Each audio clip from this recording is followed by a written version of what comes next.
Student, theory of science classes में आपका स्वागत है। पिछले चैप्टर में हमने शीट्स को कंप्लीट किया था। आज हम पढ़ेंगे दर्पण चैप्टर। दर्पण को हम अच्छे से पढ़ेंगे। दर्पण किसे कहते हैं तथा दर्पण के प्रकार। गोली दर्पण किसे कहते हैं, गोली दर्पण के प्रकार को आज हम अच्छे से जानेंगे। सबसे पहले जानेंगे दर्पण। दर्पण को इंग्लिश में बोलते हैं मिरर। तो मिरर किसे कहते हैं? यदि किसी चिकने पारदर्शी माध्यम तल के एक पृष्ठ पर कलई या लाल ऑक्साइड का लेप करके दूसरे पृष्ठ को परावर्तक पृष्ठ बना दिया जाए तो प्राप्त निकाय दर्पण कहलाता है। दर्पण के दो प्रकार होते हैं। पहला होता है गोली दर्पण, दूसरा होता है समतल दर्पण। गोली दर्पण किसे कहते हैं? तो सबसे पहले जानेंगे गोली दर्पण को इंग्लिश में बोलते हैं स्फेरिकल मिरर।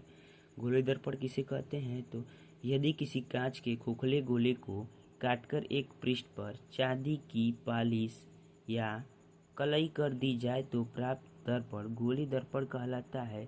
अथवा में हम लोग समझेंगे कि ऐसा दर्पण जिसका परावर्तक सतह गोली होता है गोली दर्पण कहलाता है। गोलीय दर्पण के प्रकार। Type of spherical mirror. गोलीय दर्पण के दो प्रकार होते हैं। पहला होता है अवतल दर्पण, दूसरा होता है उत्तल दर्पण। अवतल दर्पण को इंग्लिश में बोलते हैं कनकेव मिरर और उत्तल दर्पण को इंग्लिश में बोलते हैं कन्वेक्स मिरर। सबसे पहले जानेंगे अवतल दर्पण। अवतल दर्पण किसे कहते हैं?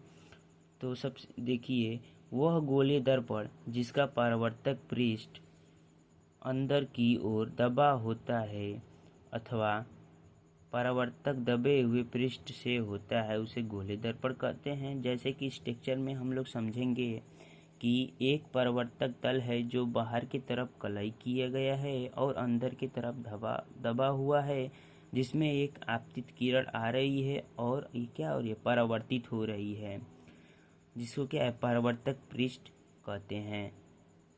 इसके बाद हम जानेंगे कि उत्तल दर्पण किसे कहते हैं। तो उत्तल दर्पण को इंग्लिश में बोलते हैं कन्वेक्स मिरर। वह गोलीय दर्पण जिसका परावर्तक पृष्ठ उभरा हुआ होता है अथवा परावर्तक उभरे हुए पृष्ठ से होता है उत्तल दर्पण कहलाता है। जैसे कि स्ट्रक्चर में हम समझेंगे परावर्तक पृष्ठ, तो इसमें एक आपतित किरण आ रही है और जो अंदर की तरफ कलई की गई है, तो इसका प्रकाश यहाँ से टकराकर उसी माध्यम में वापस चला जा रहा है, जिसको परावर्तित किरण बोल रहे हैं। इसके बाद हम जानेंगे कि अवतल दर्पण का उपयोग। तो अवतल दर्पण का उपयोग हम समझेंगे फर्स्ट नंबर पे बड़ी फोकस दूरी तथा द्वारक के अवतल दर्पण का उपयोग दाढ़ी बनाने में किया जाता है। जैसे कि दाढ़ी बनाने में सैलून में हम लोग अवतल दर्पण का ही उपयोग करते हैं। जैसे कि छोटा अवतल दर्पण द्वारा प्रकाश की किरणें परावर्तित करके डॉक्टर आँख, दांत, नाक, गले का निरीक्षण करते हैं। जैसे कि हम लोग अपने डॉक्टरों के पास जाते हैं तो उनके पास सबसे छोटा अवतल दर्पण होता है, जिससे कि उन्होंने हमारे आँखों के अंदर देख सकते हैं छोटे छोटे चीज़ों को कि उसकी निरीक्षण कर सकते हैं। तीसरे नंबर पर हम समझेंगे कि तीसरे नंबर पे मोटर कारों, रेल के इंजनों, स्टीमरों तथा सर्च लाइट के लैंपों में परावर्तन के रूप में अवतल दर्पण का उपयोग किया जाता है। जैसे कि आप लोगों को बता दिया जाए कि जैसे कि सर्च लाइट होती है, सर्च लाइट के अंदर भी अवतल दर्पण का उपयोग करते हैं, लैंपों में भी अवतल दर्पण का उपयोग करते हैं जो कि परावर्तक के रूप में कार्य करता है। इसके बाद सर्च लाइट में जो लैंप परावर्तक पृष्ठ का यूज किया जाता है, इसलिए ताकि जिससे दूर की वस्तुओं को प्रकाशित किया जा सकता है। उसके बाद जानेंगे उत्तल दर्पण का उपयोग।